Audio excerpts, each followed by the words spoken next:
Students, there is a problem of properties of matter in solid. There is elasticity. Two rods of different materials. When different materials will come into play, in case of elasticity, y1 and y2 will be different. Having coefficients of linear expansion, alpha 1 and alpha 2. And Young's moduli, that is for both y1 and y2, are fixed between two rigid walls, are heated to the same temperature. There is no bending of rods. So if alpha 1 is to alpha 2 is equals to 2 is to 3 and thermal stresses are same, then y1 is to y2 equals to how much? As we know, F equal to Ya into alpha T.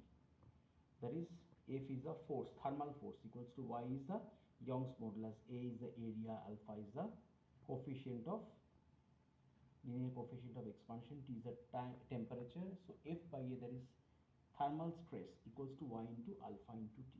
That is thermal stress, Y into alpha T, F by A. So as we know here, F by A is same, stresses is same. This is thermal stresses are same. So Y1 alpha 1 T equals to Y2 alpha 2 T. And here they are also in same temperature. So T will get cancelled. So Y1 alpha 1 equals to Y2 alpha 2. So Y1 by Y2 equals to alpha 2 by alpha 1. As you know, alpha 1 by alpha 2 is 2 is to 3. So the answer will be 3 is to 2. Thank you, students. Welcome, students. So today we will be doing properties of matter of solid. That is, two pieces of wire A and B of same material having lengths in the ratio of 1 is to 2 and diameters in the ratio of 2 is to 1. If they are stretched by same force, what is the ratio of elongation? As you can see the sum, that is L1 by L2, so is equal to 1 is to 2. Diameters, that is D1 by D2, 2 is to 1. And same force is there. What is the ratio of elongation? So as we know, Young's modulus equals to F into big L by A into small l.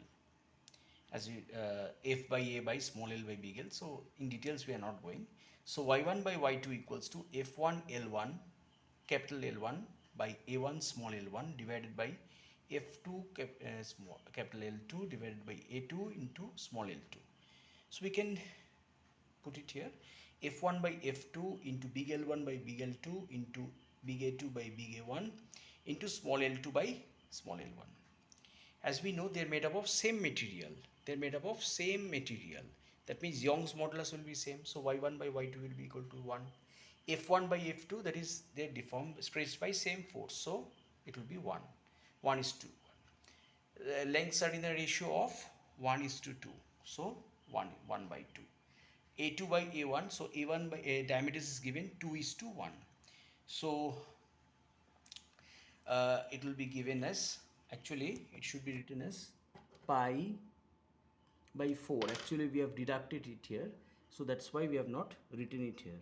So don't get confused here, okay? That why pi by, generally it is pi r square. So pi by 4 into 1 square divided by pi by 4 into 2 square. So 4 getting cancelled, so it is becoming 1 by 2 whole square into L2 by L1, that is the length of the elongation. So 1 equals to half into 1/4 into L2 by L1. So here we can see L1 by L2 equals to 8 is to 1. So that is equals to 8 is to 1 is the answer. Thank you, students. Students, there is a problem in hydrodynamics. A, a rectangular tub is filled up with a height of h with water, and from height small h an orifice is constructed so that the water can fall in this way. Okay, so let the distance, horizontal distance from the end of the tub and where it is falling is capital R. So let me know what is the question. They're asking what is the range and what is the relation between small h and big H. Small h is this much height and big H is this much height. So this is the case here. Now what is the velocity with which it is falling? The water is falling from the orifice. V equal to root under 2g into small h. As we know, V equal to root under, according to the V, that is a V velocity of the water, it is a velocity of efflux. V is given by root under 2gh.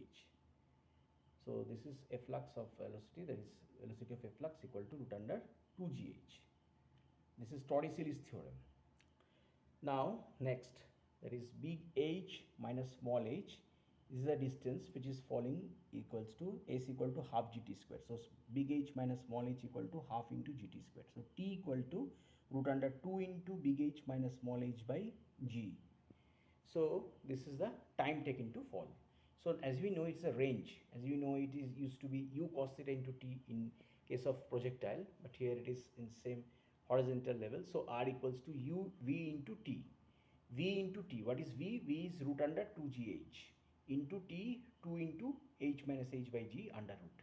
So both coming under root 2 into big H minus small h by g into 2gh under root. Both are value of u into t.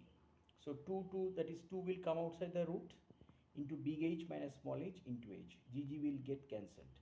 Now let us do the maximum minima problem. So this is a range. Okay, so range is this much. 2 into big H minus small h into h. So answer to the first question is complete. Now let us go to the maximum minima portion. Let us square both sides. R square equal to 4 into big H into small h minus h square. So let us differentiate.